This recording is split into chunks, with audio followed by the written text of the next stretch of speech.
Graças a Deus. Meus irmãos, a paz do Senhor. A paz do Senhor. Vocês me ouvem bem lá atrás? Lá atrás está ouvindo bem? Lá atrás? Está ouvindo bem? Graças a Deus. Quero louvar a Deus pela vida da igreja, os líderes, tá? Todo o povo que veio hoje para ouvir a palavra do Senhor, a fim de que nós possamos ser instruídos. Aleluia, glória a Deus. Da palavra de Deus. Louvado seja Deus. Amém? Amém. Quem trouxe a Bíblia aí, diga eu. Localize aí Apocalipse.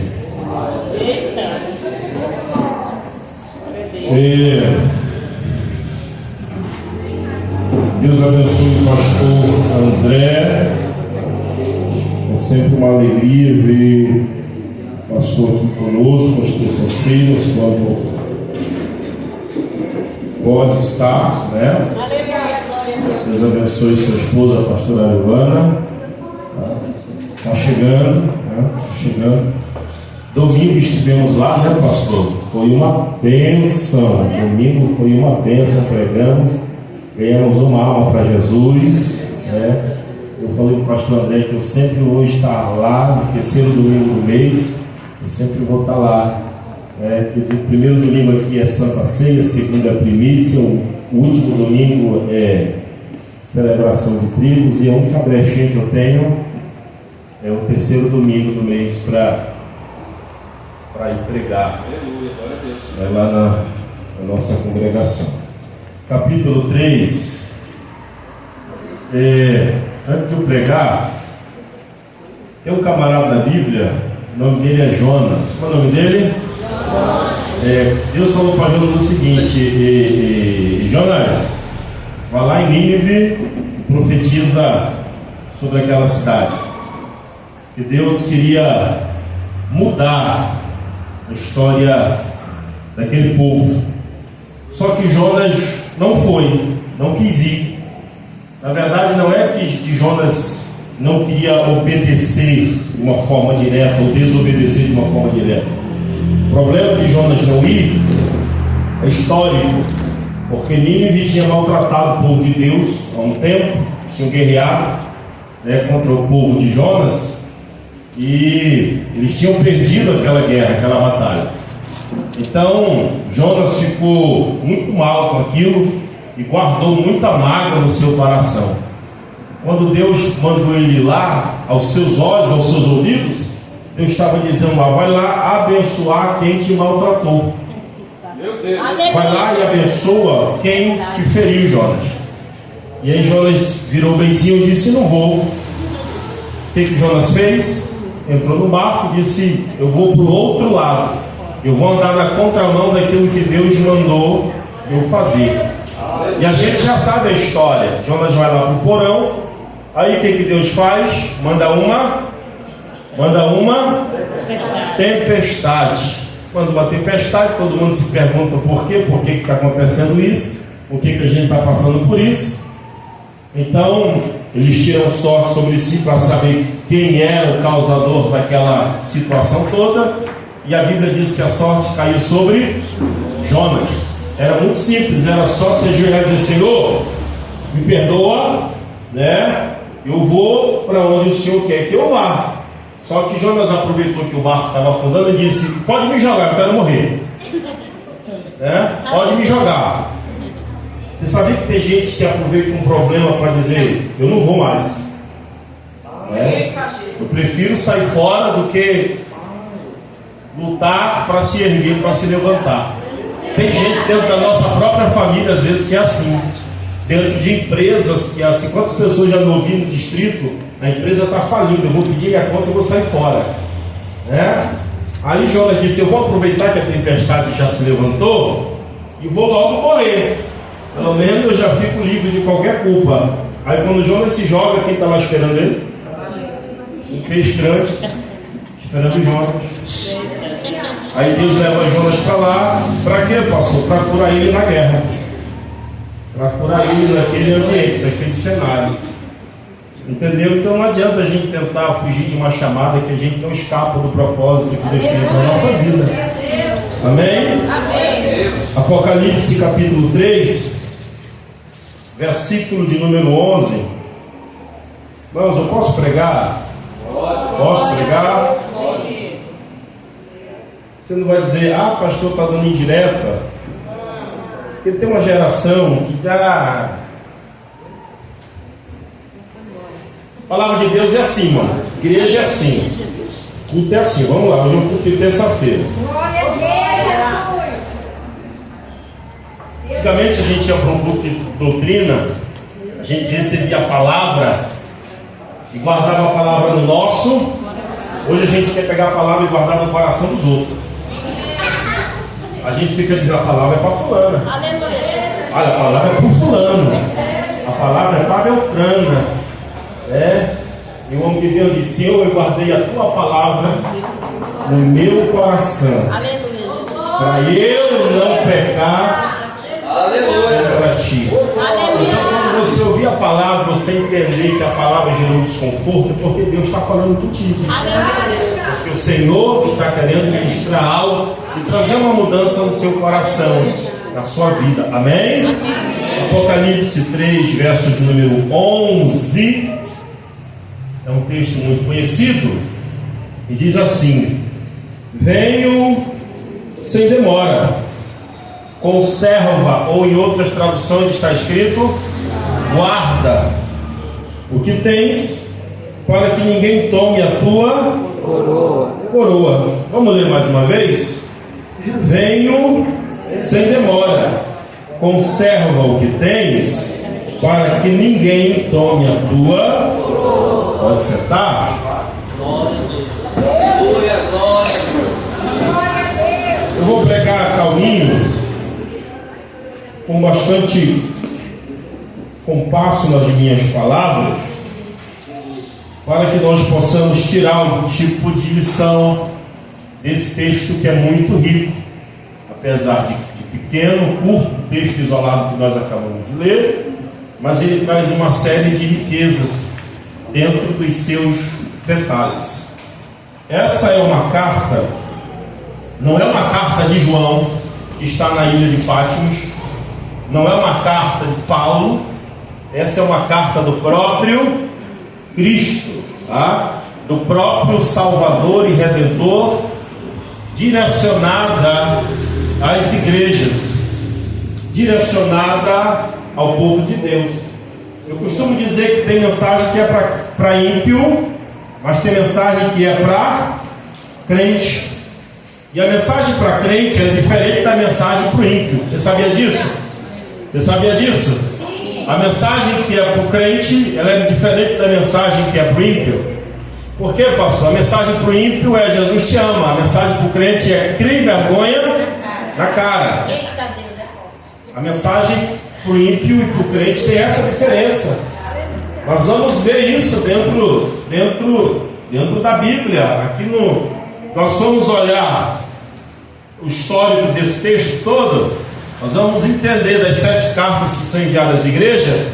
Para uma delas, Jesus vai dizer: olha, eu conheço as tuas obras, eu sei das tuas fraquezas, sei das tuas lutas, sei das tuas guerras, porém eu tenho isso contra ti, porém eu tenho aquilo contra ti, porém eu tenho essa observação ao teu comportamento, ao teu jeito, à tua maneira, como você está lidando, como você está se comportando ou se comprometendo com aquilo que eu deixei sob a sua responsabilidade.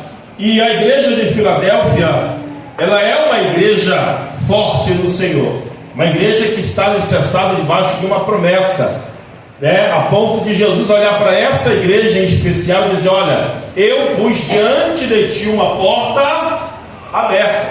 Existe uma porta aberta para a igreja que está alicerçada em Filadélfia. Existe uma promessa tão grande que Deus se manifesta como aquele que tem toda a autoridade. Ele diz: olha, eu tenho a chave de Davi. A porta que eu abro, ninguém, e a porta que eu fecho, ninguém. Ele está dizendo: eu tenho toda a autoridade. Tudo que você pensar sobre a autoridade está sobre as mãos do Senhor, Aleluia. está sobre a tutela do Senhor, está sobre a guarda do Senhor. Só que em dada altura desse texto todo, esse verso em especial, ele me chama a atenção, porque ele começa trazendo um alerta para a igreja que está em Filadélfia. Não é porque a igreja que está em Filadélfia, pastor André, tem uma promessa, que essa igreja vai ser tratada de um jeito diferente, de uma maneira diferente, com um olhar diferente, né? Com uma logística diferente. Nada disso. Jesus está trazendo um alerta para essa igreja. O primeiro alerta que Jesus traz para a igreja que está em Filadélfia é esse: eis que eu venho sem demora. Sem demora, eu estou próximo a voltar. Eu estou perto de retornar para buscar, para tomar para mim a minha igreja. E sem arrudeio eu quero entrar direto no texto, porque Jesus está dizendo que ele está vindo. E Jesus vai vir. E quando ele vier, irmão, ele não vem para um povo específico, ele não vem para uma igreja específica, ele não vem para uma religião. Quando ele voltar, ele voltará para todos. Todos saberão acerca da volta do Senhor.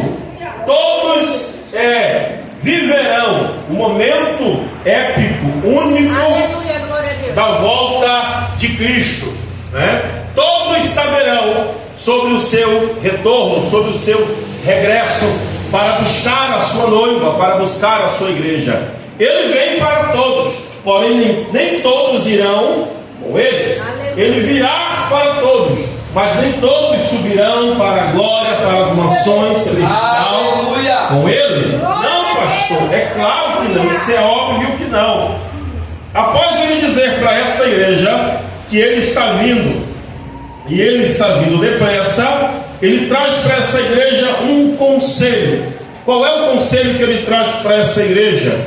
Ele diz para essa igreja: guarda, conserva o que você tem. Guarda o que você tem, conserva o que você tem, para que ninguém roube, para que ninguém tire, para que ninguém furte, para que ninguém leve a sua coroa. E quando eu leio esse texto, como pregador, logo me surgem várias indagações, várias perguntas acerca do texto que nos está sendo exposto na noite desse dia. E talvez a mais forte das indagações é a visão que Cristo tem acerca da igreja ou de cada um de nós. Por quê, pastor? Ele entende que nós possuímos algo.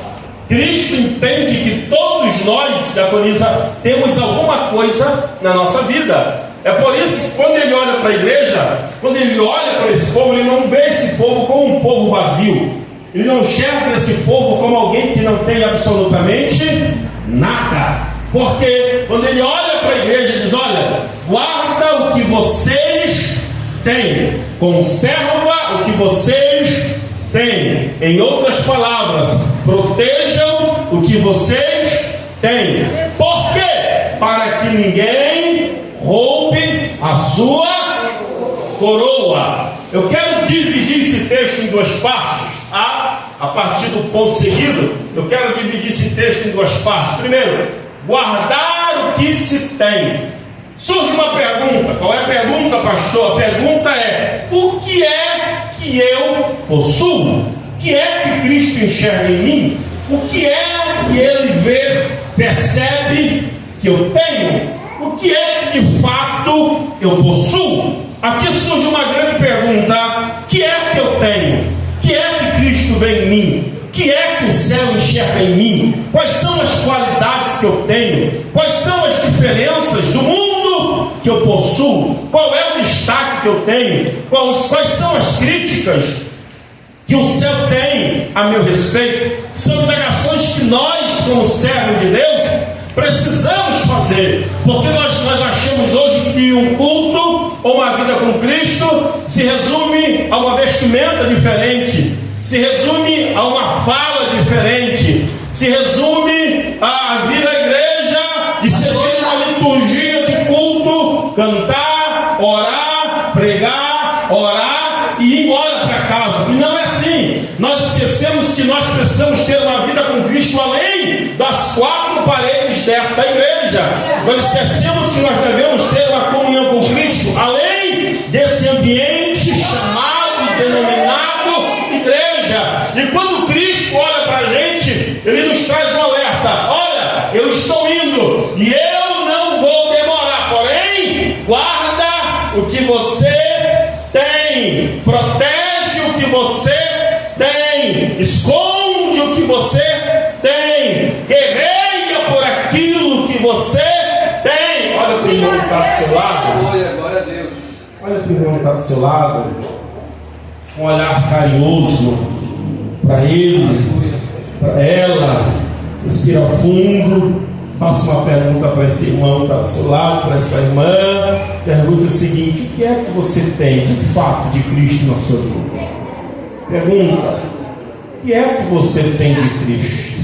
Ah, irmão, eu tenho uma língua grande. O que é que você tem de Cristo? O que é que você... Não, de Cristo, né? Não, pastor, eu gosto de contenda, eu gosto de ver o barraco quebrar, eu gosto de ver o circo pegando fogo, eu gosto de rodar baiano, eu gosto de dar o meu show, eu gosto de espetáculo. Era para estar lá no circo do Soleil, era para estar para lá. Jesus está dizendo para a igreja que está em Filadélfia: guarda o que você tem. O problema não é o que tem, o problema são as pessoas que acham que tem alguma coisa do Senhor. O problema são as pessoas que acham que tem a presença do Espírito do Senhor. Sansão caiu nesse erro, diácono Ribamar. A Bíblia diz que quando ele achava que tinha, ele não tinha absolutamente nada. Quando ele achava que podia, ele não podia absolutamente nada. Quando ele achava que fazia, ele já não fazia absolutamente nada. O problema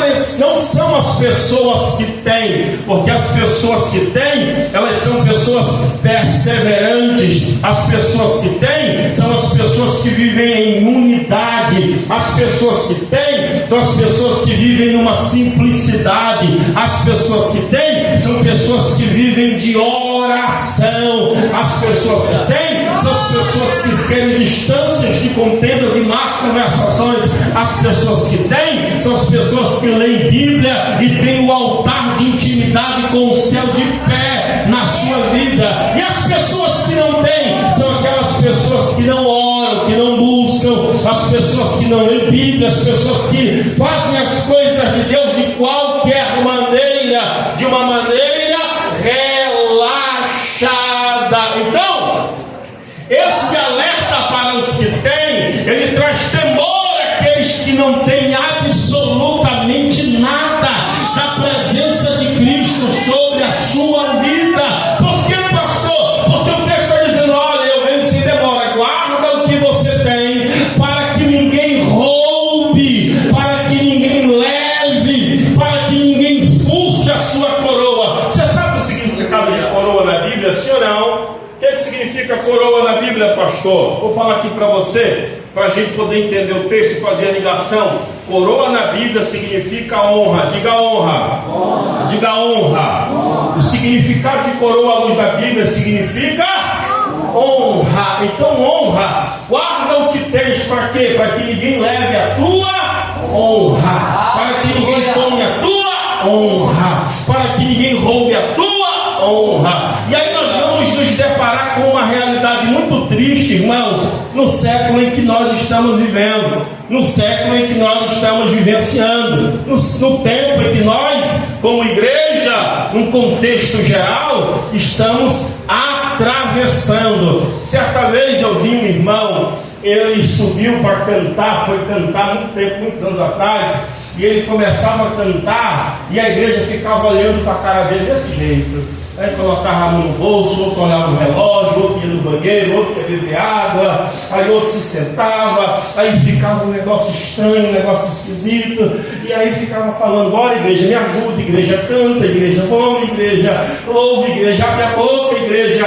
Quem não canta, aí o cara apela: quem não canta é porque está com demônio, quem não louva é porque está endemoniado. O cara apela para ver se a igreja tem algum tipo de reação. Mas o problema não era a igreja, o problema não está no corpo de membresia da igreja. Sabe qual é o problema? É que as pessoas assim, elas acham que elas têm, mas elas não têm nada. A pior coisa é quando alguém que acha que tem cai em descredibilidade com a igreja. E eu posso aqui afirmar para vocês, pela minha trajetória de serviço ao reino, pela minha trajetória pastoral na casa do Senhor, eu posso afirmar, irmão, que alguém que vive de contenda em contenda, de guerra em guerra, de luta em luta, de falácias em falácias, quando pega o microfone e diz: vem igreja, a igreja não vem, a igreja vai. E diz: me ajuda, a igreja não ajuda, a igreja vira as costas. Por quê?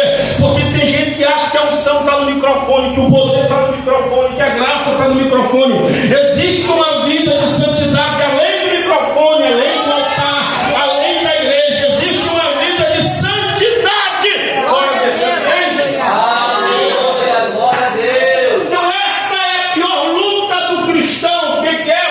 Diga achar, diga achar que tem. Mas isso aqui é interessante. Por quê, pastor? Porque nós precisamos guardar aquilo que temos, precisamos proteger aquilo que temos. E como é que nós temos? Só se tem com busca constante, só se tem com oração incessante, só se tem com leitura fervorosa, só se tem com uma entrega abundante da presença do Senhor. Então, aqui vai a primeira coisa que você deve guardar. Abra sua Bíblia aí em Hebreus 10. Primeira coisa que você deve guardar, que eu devo guardar, que nós devemos guardar. Procura aí.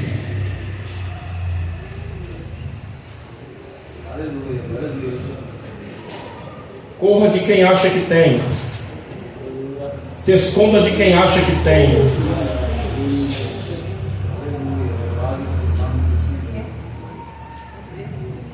Já chegou alguém na tua casa?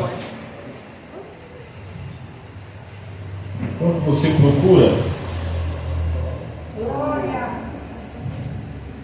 falando do cachorro do vizinho? Já chegou? Hã? Já chegou alguém da tua casa falando da cor da calcinha da irmã que ela viu na varanda, no varal? Hein? Aí depois vai dirigir a célula e não dá ninguém na célula. Aí a pergunta é: por que a célula de fulano frutifica e a célula de Beltrano não frutifica? Você já se questionou? Você já se questionou por isso? Por quê, pastor? Porque tem gente que acha que tem, irmão, mas não tem absolutamente nada. Hebreus 10, verso de número 23.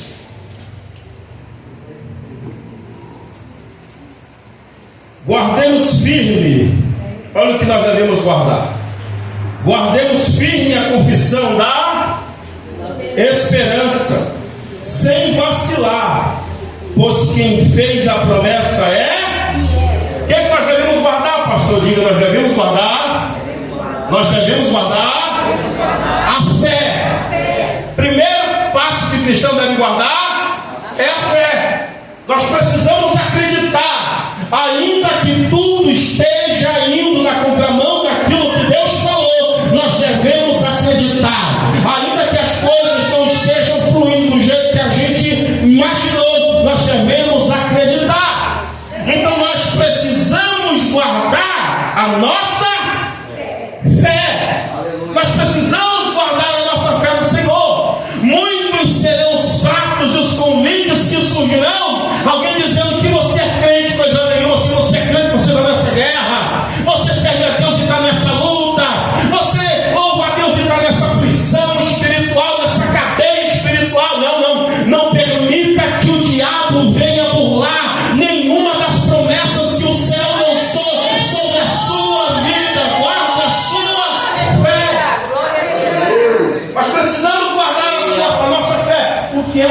sem fé? Hã? O que é um crente sem fé? O que é um homem sem fé? Uma mulher sem fé? Ah, eu vou para a igreja, mas eu já estou desacreditado. Nem venho para ser peso. Ah, eu vou fazer minha célula, mas eu já nem acredito que a minha célula vai crescer. Irmãos, presta atenção. Vamos lá. Já que eu estou de ensinamento, eu vou dar 3 passos para você crescer a célula. Se não crescer os 3 passos, dê o 4º passo que vai funcionar. Vamos lá. Primeiro passo para o crescimento da célula, qualquer trabalho que você tiver nas suas mãos. Diga primeiro passo. Diga oração. Primeiro passo é a oração. Primeira coisa que você precisa fazer é orar. Segundo passo para o crescimento de qualquer trabalho que Deus der na sua mão. Vai. Leitura bíblica. Leitura da palavra. Terceiro passo para o crescimento de qualquer coisa que Deus colocar na sua mão. Diga jejum. Diga jejum. Primeiro passo, diga oração. Segundo passo, diga leitura bíblica. Terceiro passo, diga jejum. Pastor, se o jejum não resolver, se a oração não resolver, se a leitura bíblica não resolver, tem outra coisa que resolve? Tem. Posso provar para você? Sim ou não? Mude seu comportamento e trate no seu caráter. Porque tem coisa que não é oração, tem coisa que não é oração, tem coisa que não é jejum, é mudança de caráter. Porque alguém que não dá um bom testemunho não será seguido por muitos. Alguém que não dá um bom testemunho, que não tem um nome a zelar, não tem como ser seguido por absolutamente ninguém. Diga, se a oração não resolver, se o jejum não resolver, se a leitura da palavra não resolver, a mudança de caráter resolve, transforma e traz um crescimento.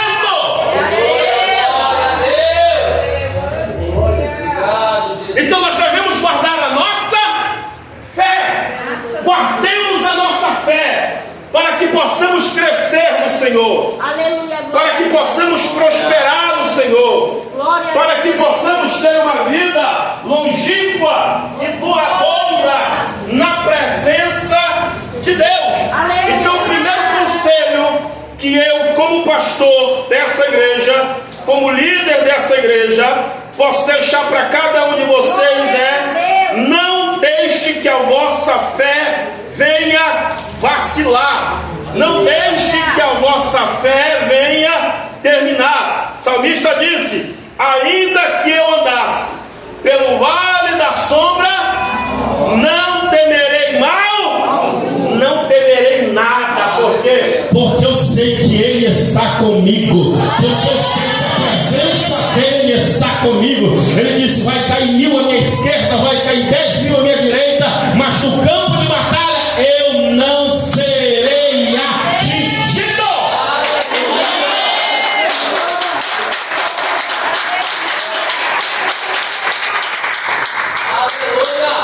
Vou fazer um estudo sobre célula para crescimento de célula. Vou fazer um estudo. Vou fazer um estudo diferenciado aqui para os irmãos, para a gente terminar o estudo e comer aquela pizza gostosa. Quem quer, diga eu. Segunda coisa que eu devo guardar, eu vou ser muito breve, irmãos. Abra sua Bíblia no Salmo. Primeira coisa que eu devo guardar, o que é? Primeira coisa que eu devo guardar, o que é? Diga fé. Vocês estão com fome? Estão com fome? Só está com fome, Manéia? Não. Fome da palavra, né? Só falando aos irmãos, Salmo 119, tá? Aos irmãos, gente, o cimento que nós tínhamos aqui, nós mandamos lá. Pastor André, né, pastor? Foi para lá, porque ia demorar um bocadinho aqui, a gente, para não com medo de perder, pastor, então vamos usar lá na obra. A gente vai estar trabalhando lá já para levantar uma parte do telhado, né, pastor André? Fazer um baldrame para levantar um telhado, puxar o piso. O tempo de chuva está vindo aí. Aqui a gente molha os pés, mas não molha o cabelo ainda. Os pés molham. Se encher, se chover muito, os pés molham, né? Mas barro bom é barro molhado. Por quê, pastor? Porque fica mais flexível o poleiro trabalhar. Aleluia, Jesus. Salmo 119, quem achou, diga eu. Localize o verso de número 11. Eu acabei de citar esse texto. O que é que nós devemos guardar? Verso de número 11 do Salmo 119. Guardo no coração as tuas, para não pecar contra. O que é que eu devo guardar no meu coração? A palavra do Senhor. A palavra do Senhor. O crente que ele protege, que ele guarda a palavra de Deus na sua vida, ele é um crente que, primeiro, ele não vai cair nas tentações que virão. Aleluia. Segundo, ele é um crente que não vai cair nas más conversações que virão. Terceiro, ele é um crente alicerçado, tem a sua fé alicerçada no Senhor. Tem uma fé alicerçada no Senhor. Eu já falei que tem gente que nunca vai subir no altar para pregar uma palavra com uma exegese, uma hermenêutica afiada e aprumada. Tem gente que nunca vai subir no altar para cantar um louvor afinado, refinado e abençoado. Não, mas tem gente que sempre vai ter a sua vida no altar de Deus. Por quê, pastor? Porque tem no seu coração guardado a palavra do Senhor. Alguém vai perguntar para esse crente: você prega? Não prego. Você canta? Não canto. Mas eu tenho uma vida de oração porque eu guardo a palavra do Senhor. O crente que guarda a palavra do Senhor, ele não anda com seus pés vacilantes. Ele pode até tropeçar, mas ele não irá cair. Por quê? Porque ele está firmado na palavra do Senhor. O salmista disse: ah, Senhor, os meus pés eles quase vacilaram quando eu olhei para a vida do ímpio, mas eu estou aqui de pé porque eu guardei a tua palavra no meu. Tem alguém com a palavra do Senhor gravada no coração? Você passa os piores momentos da sua vida, alguém faz um convite para você, para cá, para ali, para cá, para aquilo, e você diz: eu não vou. Por quê? Porque a palavra do Senhor não permite eu viver isso. O próprio apóstolo Paulo disse: olha, eu posso tudo o que eu quiser fazer. Se eu quiser subir, eu subo. Se eu quiser descer, eu desço. Se eu quiser ir para a direita, eu vou. Se eu quiser ir para a esquerda, eu vou. Se eu quiser beber, eu bebo. Se eu quiser fumar, eu fumo. Se eu quiser me drogar, eu me drogo. Se eu quiser me prostituir, eu me prostituo, porque eu posso tudo. Porém, nem tudo é lícito. Nem tudo eu posso fazer. Por quê? Porque a palavra do Senhor está gravada no meu coração. E se a palavra do Senhor está guardada no meu coração, eu sei o que eu devo e o que eu não devo fazer. Todas as coisas eu posso, mas tudo não me convém. Eu não quero fazer aquilo que eu quero. Eu não quero viver do jeito que eu quero, que eu penso, que eu imagino, que eu plano viver. Eu quero viver segundo a palavra do Senhor. Guarda no coração a palavra do Senhor. Nós precisamos ter a palavra de Deus guardada dentro do nosso coração. Para quê? Por um propósito. Qual o propósito? Para não pecar. Contra quem? Contra o Senhor. Para não falhar contra o Senhor. Aleluia, Jesus. Posso falar algo para você? Quando você fere seu irmão, você está ferindo o próprio Deus. Quando você falha com seu irmão, você está falhando com o próprio Deus. Como assim, pastor? Nós somos imagem e semelhança do Altíssimo. Aleluia. Então nós temos que fazer o quê? Reter a palavra de Deus dentro do nosso coração. O crente que tem a palavra de Deus no seu coração, irmão, ele não vive a vida toda contando derrota. Aleluia. Se você vê alguém a vida toda, você chega com o irmão, vai almoçar, tem um frango dourado, a Coca-Cola com véu de noiva por fora, o arroz carreteiro, que serviu o pastor André, macarrão ao alho e óleo, aquela saladinha verde, aquela maionese.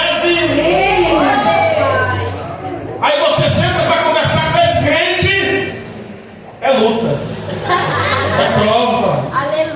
É guerra. Meu Deus, é muito choro. O irmão era para estar no lugar do Espírito Santo. Que a Bíblia diz que ele intercede por nós com gemidos inexprimíveis. Tem gente que só conta derrota, só conta desgraça. Nada tá bom, nunca tá bom, nunca dá certo. Eu ia fazer, a porta ia abrir, eu quase conseguia, eu quase vencia, eu quase chegava, eu quase subia, eu quase. A Bíblia diz que nós andaremos de glória em glória, de vitória em vitória. Então nós precisamos guardar a palavra do... Meu irmão, ande longe de gente que só vive contando derrota. Pelo amor de Deus, contando derrota. Eu conheci um cidadão que trabalhava, no final de semana não tinha R$1. Não tinha nada. Ele ainda tinha espírito de galeroso, só vivia de facada. Me dá 20, me arruma 50, me arruma 30. Diga: o sangue de Jesus tem poder. Precisamos guardar a palavra do Senhor. Se Deus disse que eu ia prosperar, eu vou prosperar. Se Deus disse que eu ia dar certo, é porque vai dar certo. Se Deus está dizendo que a porta está aberta, eu estou esperando o momento, porque eu vou atravessar pela porta que Ele abriu. Porque mas está dando tudo errado aqui. Mas tem uma palavra liberada sobre a minha vida. Tem uma palavra liberada sobre você, irmão. Pega o ombro de quem está do teu lado, aperta o ombro dessa pessoa e diga: não te desespera por conta da tua realidade. A tua realidade hoje pode ser difícil, mas a palavra que for liberada vai jogar tudo isso por terra e vai vir um tempo novo, um tempo de paz, um tempo de vitória, um tempo de alegria, um tempo de sorriso para a tua vida.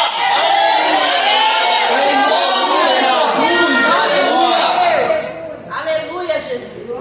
Peguei a bênção, glória. Eu estava trabalhando, acho que há 2 semanas, 3 semanas atrás. Eu estava ali no Redenção do Vale, aquela área ali, Nova Esperança. Aí fui pegar uma passageira. Aí quando entrou a passageira, uma senhora, da cor da pastora, branquinha, cabelo bem branquinho. Ela já entrou dizendo: a paz do Senhor, meu irmão. Falei: a paz do Senhor, irmão. Aí ela começou a falar: irmão, eu já passei muita guerra, mas Deus é bom. Eu já estive no leito, quase morri de câncer, mas Deus me levantou. Eu passei no vale da sombra da morte, mas Deus me deu o livramento. Aí foi falando, e aquela mulher foi falando, e ela foi falando.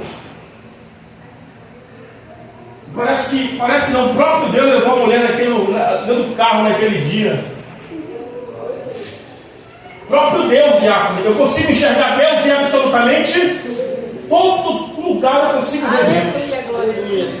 Se eu estou alegre, eu enxergo Deus. Se eu estou abatido, eu também consigo ver Deus. Eu consigo ver a ação de Deus em absolutamente tudo. É por isso que é difícil eu ficar cabisbaixo, deprimido, querendo parar, querendo desanimar. A irmã não me dá a paz do Senhor, o irmão não me trouxe nada na primícia. Ai, não, eu quero é Deus, eu quero ver Deus, eu quero ir para o céu. Meu propósito é o céu. Aleluia. Aí a mulher começou a falar das guerras dela. Ela disse para mim: irmão, eu trabalho há mais de 30 anos voluntário no SECOM. Ela falou do SECOM, meu coração parece que abriu uma lacuna. Conta da história que eu vivi lá com a minha mãe. Ela disse: a corrida foi uma corrida rápida, parece que ela só entrou para pregar para mim. Ela disse: já estamos chegando, né, meu filho? Eu falei: já estamos chegando, senhora. Amém, como é que Deus disse aqui? Olha, Jesus está com o senhor. Ela falou isso, fechou a porta e foi embora. Eu falei: mas que mulher invocada. Ela entrou, falou das lutas dela, falou das guerras dela, falou de tudo que ela estava passando. E quando ela saiu, ela disse: Jesus está com o Senhor. E eu nem disse para aquela mulher que eu era crente. Ela já entrou me dando a paz do Senhor, eu já devolvi a paz para ela na mesma hora. Por que, pastor? Porque o Espírito testifica. Aleluia. Quando você chegar na casa do crente, visitar, você chegar de paz. Paz, irmão. Pode orar que tem demônio lá dentro. Ai, Jesus. Ou está todo mundo desviado. Aleluia. Você for conversar com o crente, que ele não olhar no teu olho, irmão, tem problema aí. Tem problema. Aleluia, Pai. Obrigado, Jesus.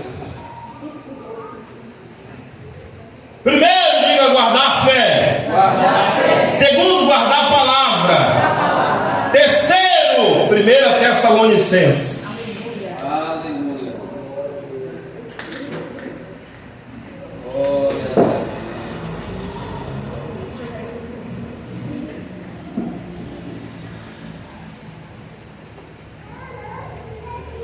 Esse é um texto conhecido, capítulo 5.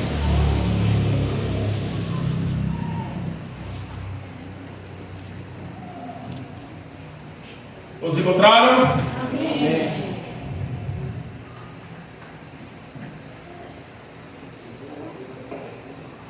Verso de número 17. Aleluia. O que diz aí? O que é oração? Diga, oração é comunhão. Oração é comunhão. Quando você diz eu tenho intimidade com alguém, quer dizer que você conversa com essa pessoa constantemente, sempre. Agora, quando você diz eu não tenho muita intimidade com essa pessoa, quer dizer que você não conversa com ela muito. Então, Paulo está falando para a igreja: orai sem, mantenham a comunhão com Cristo. Mantenham a comunhão com Cristo. Orai sem cessar. Vamos fazer um culto de sexta-feira aqui meio invocado e aprumado, já com invocado. Nós vamos orar por libertação aqui. E eu vou colocar a liderança da igreja para expulsar demônio. O líder que correr vai ser disciplinado.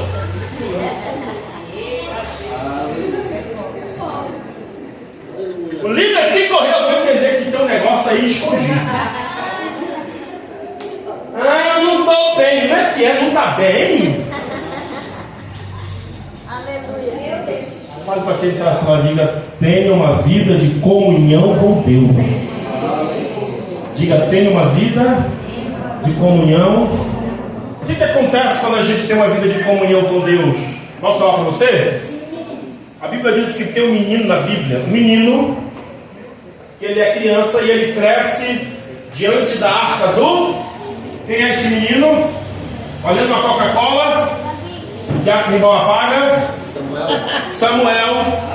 A Bíblia diz que ele cresce diante da presença do Senhor. E de repente ele deita para dormir, ele ouve uma voz e a voz dizia: Samuel! Samuel! Ele levanta, ele corre na presença de Eli, o seu tutor ou mentor. Pela segunda e terceira vez, Deus chama pelo seu nome. Nós entendemos que quando nós chamamos por Ele, em algum momento Ele também vai chamar por nós. Você já teve a sensação de estar num ambiente de oração, de você sentir algo se mover e está só você e Deus naquele lugar? Já teve essa experiência? Já teve essa experiência? Se ainda não teve, se prepare para viver essa experiência de sentir algo sobrenatural. Alguém uma vez perguntou para mim, pastor, como é que o senhor desce para orar por alguém, vai orar por alguém, e o senhor diz assim, diz o Senhor, eu via isso, eu vi aquilo, eu vejo isso, eu vejo aquilo. O senhor está vendo alguma coisa? Tem hora que a gente não vê nada, mas é o próprio Espírito que nos diz para falar, nos induz a falar, nos orienta a falar, porque pelos olhos espirituais nós conseguimos contemplar os feitos e as maravilhas do Senhor. E como é que alguém vive, pastor, numa intensidade espiritual, intimidade espiritual, irmão, não consegue-se na internet. Intimidade espiritual ninguém adquire falando da vida de ninguém. Intimidade espiritual não se encontra em revistas, em bancas de jornal. Intimidade espiritual a gente consegue com oração, vida de oração, vida de comunhão, vida de entrega na presença do Senhor. A história de um homem que ganhou nações, pessoas para Cristo, um homem que foi conselheiro de presidentes americanos, um homem chamado Billy Graham. A biografia dele fala que ele foi para uma excursão. Na excursão eles entraram na casa onde viveu um camarada chamado John Wesley. Eles entraram na casa onde estava John Wesley. Quando ele entrou no quarto onde John Wesley morava, vivia e dormia, ele entrou no quarto e ele viu no chão as duas marcas no tapete, supostamente onde John Wesley orava, onde ele tinha as noites e madrugadas de oração. A Bíblia diz que, a biografia dele diz que ele dobrou o joelho dele nas marcas onde estavam o joelho de John Wesley, e ele disse: Senhor, faz de novo, faz outra vez, faz. A oração dele era essa. Para quê? Para que Deus levantasse alguém como porta-voz, assim como levantou John Wesley no seu tempo. Billy Graham foi um homem que entrou em lugares onde tinha guerra, e a guerra parou para ele entrar, para ele pregar a palavra do Senhor. Os presidentes norte-americanos chamavam ele para que ele pudesse abençoar a sua posse. A história também nos diz que a rainha Elizabeth chamou Billy Graham porque queria que ele orasse pela sua vida, queria ter intimidade com um homem que tinha intimidade com o Senhor. E o que é que falta para a nossa geração, pastor? Para a nossa geração não falta conhecimento, porque nós temos na palma da nossa mão. Para a nossa geração não falta intelectualidade, porque isso nós temos. Para a nossa geração não falta vestimenta e não falta tempo. Para a nossa geração falta comunhão com o Espírito Santo de Deus. Uma igreja que vive em comunhão com o Espírito não cai nos enganos e nas ciladas do adversário. Uma igreja que vive em comunhão com o Espírito não cai em contos de fadas e nem em ladainhas. Uma igreja que vive em comunhão com o Espírito Santo de Deus é uma igreja que vive em unidade, em santidade, em entrega total na presença do Senhor. Devemos guardar a nossa comunhão com Deus, guardar a nossa intimidade com o Senhor, com a presença do Senhor.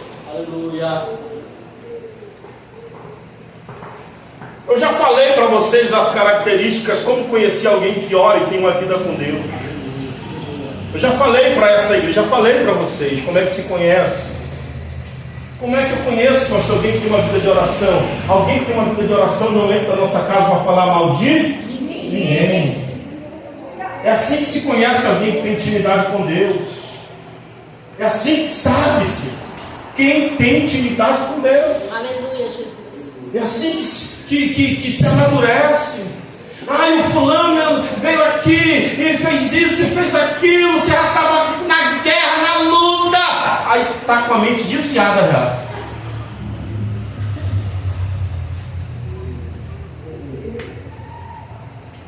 Pastor, mas como é que...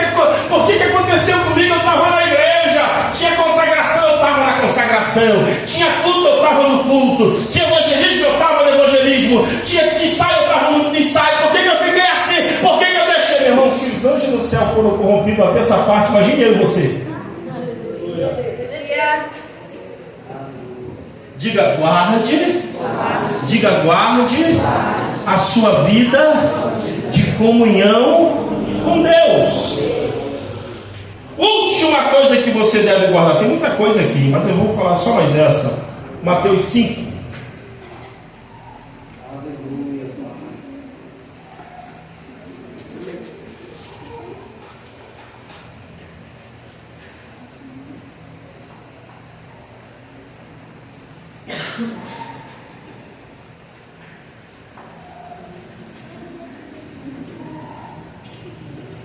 verso 16.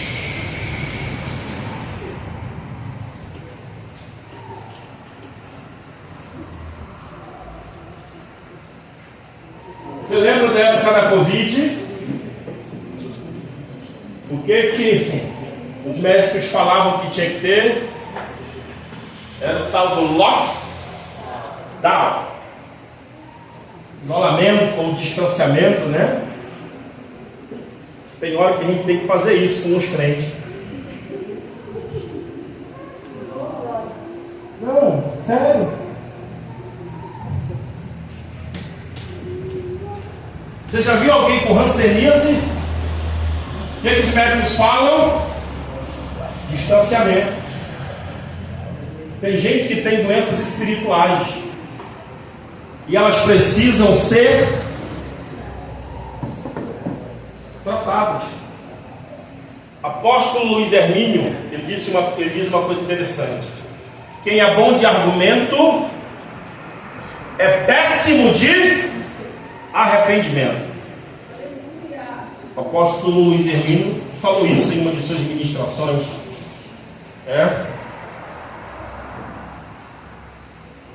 Tem hora que a gente precisa de fato entender o tempo do Senhor na nossa vida.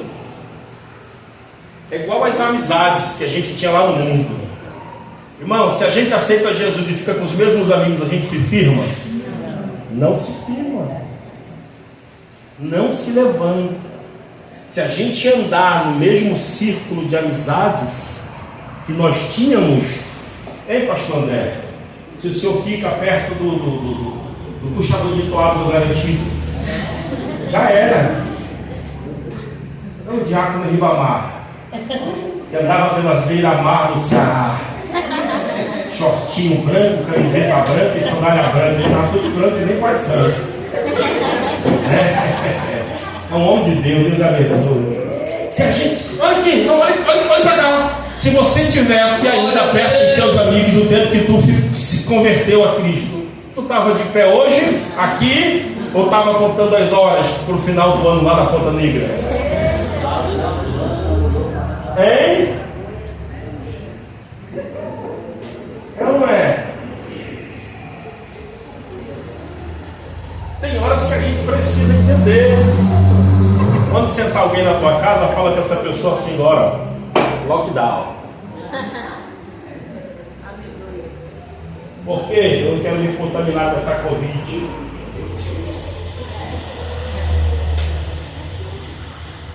Mateus, o que eu falei? 5. O que diz aí? Assim brilhe também a vossa luz diante dos homens, para que vejam as boas obras e glorifiquem a vosso Pai que está. O que nós devemos guardar também? Diga as boas obras. As boas obras. As obras não servem para que nós venhamos nos gloriar daquilo que fizemos, mas as obras servem como demonstração e cumprimento de cada promessa que Deus fez sobre a nossa vida. Aleluia. Hoje eu sou um pregador da palavra, eu prego melhor do que todo mundo dessa igreja, desse bairro, eu sou bom. Não, foi Deus que deu para você. Aleluia, Jesus. Hoje eu canto mais do que um sabiá às 5:30 da manhã. Não, foi Deus que deu para você. Aleluia. Não, a minha célula tem 20 membros, tem 30 membros, eu sou o melhor líder. Não. As boas obras se devem guardar para honrar, para glorificar, para exaltar o nome daquele que vive e reina para todo sempre. Vive e reina para todo sempre. Nós devemos entender que as boas obras do Senhor sobre a nossa vida servem para isso. Para quê? Para que todos saibam que Ele promete e Ele é fiel para cumprir as suas palavras. Aleluia. Deus é fiel para cumprir tudo aquilo que Ele disse que ia fazer. Eu vou ser sincero para você, Ele vai fazer tudo que Ele disse que Ele ia fazer na sua vida. Então nós devemos guardar as boas obras, Diácono Ribamar, não para que nós venhamos nos exaltar. mas para que nós possamos glorificar, enaltecer, Aleluia. engrandecer o nome do nosso Deus sobre a nossa vida. Se alguém prega, pregue para a glória. Se alguém canta, cante para a glória de Deus. Se alguém limpa a igreja, limpe para a glória. Faça o que você fizer, faça tudo para a glória de Deus. Nada para exaltação própria. Aleluia, Jesus. Nada para se tornar o melhor diante de todos. E aqui eu vou concluir esta reflexão nesta noite. O que é que você tem guardado para o dia da volta do Senhor? O que é que se tem guardado? Pastor, eu estou cheio de rancor da irmã, cheio de ódio do irmão, estou com ressentimentos, estou com mágoas, estou com isso mal resolvido. Não, ele disse: eu vou sem demora, não vai dar tempo para ajustar nada quando ele voltar, não vai dar tempo para resolver nada quando ele voltar, não vai dar tempo para colocar os pingos nos is, para resolver tudo que precisa ser resolvido. Não, então guarde as coisas boas dessa vida no Senhor. Então guarde as boas obras, guarde a fé, guarde a palavra, guarde a comunhão, guarde a perseverança, guarde a intimidade, guarde a graça, guarde a presença, guarde o Senhor na sua vida. Às vezes dá até vontade de a gente ficar com raiva, mas quando eu penso que tem o céu e o céu não aceita ninguém com raiva. Aleluia, glória a Deus. Às vezes dá vontade de tomar satisfação, de quebrar. Se eu ver na rua, eu vou comprar um para-choque novo, mas eu vou passar por cima. Aí eu penso que o céu não aceita nenhum Aleluia, homicida. glória a Deus. Aleluia, Jesus. Olha, dá vontade de sacar a espada, que nem Pedro fez. Mas aí na hora vem Jesus e diz: põe essa espada na bainha, rapaz. Aleluia, glória a Deus. Irmão, nós temos, Diácono Ribamar, que passar muita coisa pelo céu. Aleluia, Jesus. O céu nos provará até no íntimo da nossa alma. Vou contar uma historinha aqui para vocês. Não é uma história minha, é uma história nossa. Quem de nós aqui já não aprontou na nossa infância? Ou pré-adolescência? Hoje tem, né? Primeira infância, segunda infância, pré-adolescente, o adolescente, o jovem, o adulto. Antigamente era menino e acabou-se. Era tudo menino. Até criar bigode era menino. Né, Diácono Ribamar? Criou bigode é homem. Não tem bigode é menino. Quem de nós não aprontava na rua e chegava em casa achando que estava de boa e a mãe já estava com o cinturão atrás da porta esperando, dizendo: vai tomar banho? Você sabia que ia levar um cacete? Sabia ou não sabia? Hein, pastor André? Hein, Diácono Ribamar? Você sabia, meu irmão, mas tinha que dormir em casa. Então tinha que passar pelo cacete para poder jantar e dormir. O céu é assim. Tem coisas que a gente vai passar porque a gente quer entrar no céu. Aleluia. E acabou. Eu estou de beicinho com a irmã. Olha esse beijo fora. Quem você quer entrar no céu? Quer ou não quer entrar no céu? Eu não me dou bem com fulano. Não, irmão, tem que se dar bem. Tem que entrar no céu. Tem que ir para o céu. Eu não quero pregar 30 anos da minha vida, chegar na porta do céu e dizer: não. Negativo. Eu não quero cantar todos os louvores, participar de todos os cultos naquele grande dia. Ficar de fora. Aleluia. De que valeu? Então venho sem, guarde o que você tem. Aleluia. Pastor, minha fé é pouca, então guarde essa pouca fé e não perca ela. Aleluia, glória. O meu fervor é pouco, então guarde esse pouco fervor, mas não perca ele. Ai, a minha esperança está diminuindo. Guarde essa esperança que você tem pouca, mas não perca aquilo que o céu entregou sobre a sua vida. Fica de pé para a gente orar.